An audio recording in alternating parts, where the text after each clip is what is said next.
Hi guys, it's Melanie again. I know it's been a while since my last update. Um, so I received a message in one of my old videos from somebody called someone random. I don't know if that's an actual account or if it is just what YouTube says when they don't know who it is. But I am doing a video in response to that. Just hopefully a quick one. I don't know. I wrote down some notes, so if I keep looking down, that's why. And the question someone random had was about cognitive functions of an ENFJ.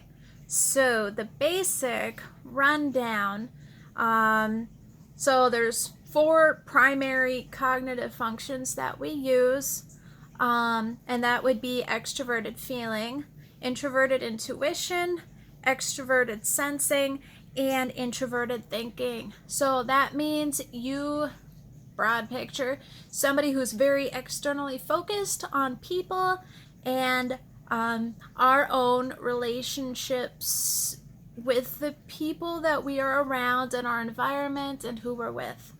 Extroverted feeling is the primary, main feeling from the outside. That means it has a lot to do with gut instinct. Is the main thing about things or people when confronted with a problem. It seems like I know I do, we just automatically know what we think about it, what we're gonna do, how we feel about something. We don't have to mull it over and be like, that sounds like it sucks, or that sounds like a great idea. I know when I first meet people, I know what I think about them. It's probably, I'm pretty judgy, I think. But I know when I meet them, within the first couple minutes of talking or even just looking and seeing how they interact in their own environments, I already know what I think about them. Usually it's positive. Usually I'm like, I like this person, or I could like this person, or I should find ways to get along with this person, and already know like how I'm going to do that. Otherwise, rarely I come across somebody and I'm just like, I don't like them. It's just very judgy. I'm sorry. I'm a judgy bee. I can't help it. Frequently, we tend to be right about it. Like feeling like this person is going to have issues with my own goals, meeting my own, just what I want to do. Which is good in a leadership situation when you can feel out like who's going to be not cooperative with whatever plan you have for the group. I know working as a para, it means if I'm working with a group of students, I can kind of tell like which ones are probably going to be the issue. But I'm not talking about like, because that sounds bad. Because it sounds like, pre-made judgments about people or kids or anything. It's just like, you kind of know. And as soon as I receive proof that it is otherwise, I mean, I'm willing to change my thinking. But just like, I can sense that there might be some traction issues in the future. So that's the primary process, is just gut feeling about everything, just right away.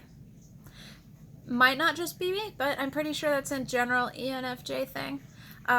So the supporting, the auxiliary, the co-pilot of ENFJs is introverted intuition. So that's another just kind of feeling thing. But it's basically the ability to meet people and know where they're coming from. Like, I know when I meet somebody and I hear them talk, the most used words out of my mouth is, I feel you. And it's not like, oh, I hear you, and, or I can, we can actually see it. We can feel what you're feeling. Like, your feelings are my feelings. I can feel how you would be upset in this situation, or I can see that you're really excited. And we can know what you want. Like, that's what we want, and because our main goal is to give you what you want, so long as it doesn't go against our own value, moral, judgment stuff, whatever our compass is. The good is we can tell what other people need. So we can, it's like, all right, this person needs to talk, or I think this person is asking me for money. It's like, all right, they're telling me a long story about this. I think they just want money. All right, yeah, I think they want money. All right, come on. And the good part of being able to do that is we can help people more effectively. We can understand them better. The bad is when you use your powers for evil, I guess, is you can make you really good at manipulating. And yeah, I'm not perfect. I'm human. I'm sorry. We can definitely manipulate because we know what you want, and we can tell you that we can give you what you want. And if we're in a bad place, like in our heads, in life, it happens. You know, we can not be the nicest people in the world. I don't know how to put it in a way that doesn't sound like I'm a terrible person. But it is manipulation, and it is being able to use people to get what we want. The good thing about using people to get what you want is generally what we want is something good. But you might not like it. People don't like getting used, and I know this, and this is just something that is always happening. It's always just playing an instrument, and it's an instrument we're very good at. It's like already knowing the scales, already knowing what the frets, what notes the frets make and everything. Imagine having that ability in every social situation.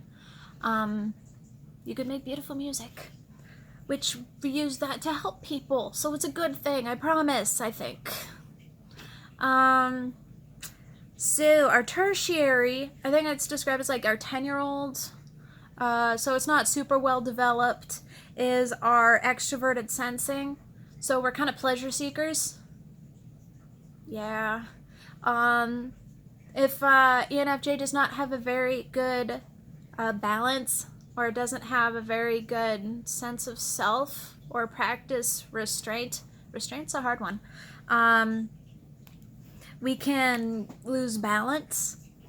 Generally, we're so extroverted when we lose balance is because we're putting too much of ourselves out there, and it's going and going and going and going, and we're just on these external like feelings that we get from everyone else. It's the role that we're supposed to do.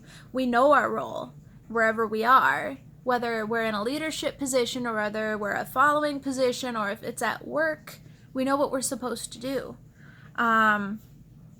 But we can get overwhelmed because we don't know how to put on the brakes. Like, I need to take care of me. You cannot pour from an empty cup. Yeah, I'm saying a lot. I'm sorry. It's just how we are. We just keep going and going and going. It's like when you imagine like empty 2-liter bottle. We just fill it and fill it and fill it and fill it, and it's attached to that sink. And then the pressure builds up, and then it explodes. And then we end up crashing and burning. I do. Like, I know when I get into a financial situation that is less than great, I go, all right, I know I'm working full-time, but should I pick up another full-time job? Can I work full-time? 75 hours a week is doable. I'll get 5 hours of sleep at night, and then you keep doing it, and then all of a sudden you're calling in sick because you're sick, you're depleted, and you lose your jobs, and then you're worse off. So, ENFJs, balance yourselves. And also that can go in terms of addiction. I know I have a sugar addiction. Yeah, see, yeah. Carbs, I love carbs, but that's not good for you, without moderation. I know I do keto right now, down 80 pounds. Yeah. In a year and 3 or 4 months. So like 15, 16 months I've lost 80 pounds. Thank you. But so I needed to moderate, and a lot of things too, like alcohol, not being able to control because you're so, well, it's like a 10-year-old at a candy store. It's like, I just want to feel and do everything, and everything is going to be overwhelming, and everything is going to consume me. And that's not cool. We need to get better at that. And as we get older, and hopefully we learn how to moderate our behavior and our expectations and everything, we can do better. We can be more functional. But unfortunately, that is something we need to work on. That is something that can be good because we're hard workers. We put ourselves out there. We experience life. But Yeah, again, bad. Can be very bad. And then the last primary cognitive function is introverted thinking. It's our inferior. It's our 3-year-old. We're not like, I know in previous videos I've said that I don't handle being alone well, because when I'm alone I'm left with my thoughts, and my thoughts are not always great, not always positive, and I get in these negative thought spirals because I can't control it, and I just get circled down the drain. I get more and more depressed, and I analyze more and more and more, and then I think about it, and then it conflicts with my own sense of self and my own sense of my mission in life and my goals and my dreams, and I just feel worse, and it's awful, and it just continues until I'm like, I'm such an awful person, I hate everything. That's me. When it comes to negative thought spirals, the overanalyzing, the not being healthy, overanalyzing when we're not in good mental spaces. Dislike of logic. Sorry, notes. See. Notes. Dislike of logic. Because we feel. We can't, or we struggle with like the data points, the tiny details, everything. It's like, people who are good at details, people who are good at like math and science and awesome things like that. They're magicians, they're magical unicorns. They're good at things that I look at it and I'm like, ain't nobody got time for that. No, ain't nobody got time for that. And I just don't like slowing down and methodically looking at things. I'd rather just look at it and be like, so what does this mean? Yes, I see this. Tell me what it means. Does this affect me in any possible way? This is what I want to do.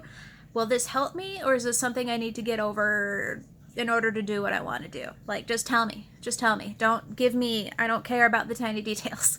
Just tell me, and then I'll deal with it. Because we like to do things. We don't want to be left alone thinking, brooding too much about it.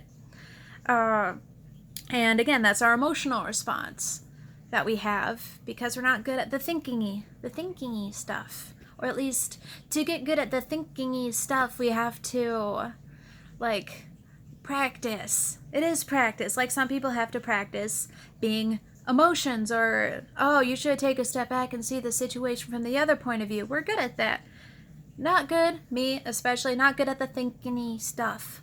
That's why I like working in subjects like English or history or social, anything like that. But as soon as I get into like physical science or applied physics or anything like that, I'm just like, I can't do anything with this information.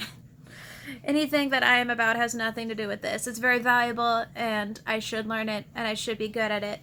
But nah, man, nah, not my thing. I want to get good at things like that, but I'd have to give up other things that I'd rather do. Yeah. So, those are the main cognitive functions of an ENFJ, with my own personal opinions and anecdotes. So, again, review. Extroverted feeling, primary function. Introverted intuition is our co-pilot. Our supported auxiliary function.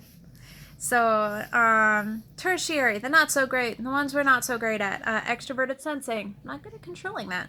And introverted thinking, the thinking logic, what we revert when we're no bueno. We need to work on it. I need to work on it. You're probably excellent. You're probably good. I don't know. So that is what I have for today's episode. I apologize for the long waits. I might have time for another video. I don't know, but that would be a different topic. If you have anything else you would like me to talk about, just holla. Everything gets directly to my phone. So you guys are great. Love you all. Hopefully I will talk to you, hear from you, and whatever you want to do.